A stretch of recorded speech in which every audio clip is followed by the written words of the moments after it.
दुरानी सल्तनत अफगानिस्तान की पैदाइश 1747 में कबायली झगड़ों और अफरा तफरी के बीच एक शख्स उभर कर खड़ा होता है। इसका नाम है अहमद शाह दुरानी।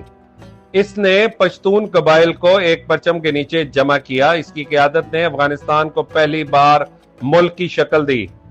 कंधार इसका मरकज था, वहां से इसने सल्तनत फैलाना शुरू की।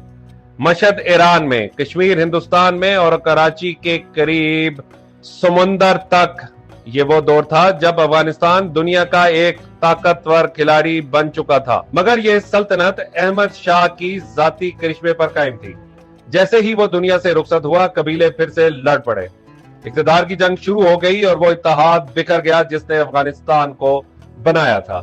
यूं अफगानिस्तान पैदा हुआ, लेकिन एक कमजोर बच्चे की तरह जो चलना भी चाहे तो घिरने लगता है।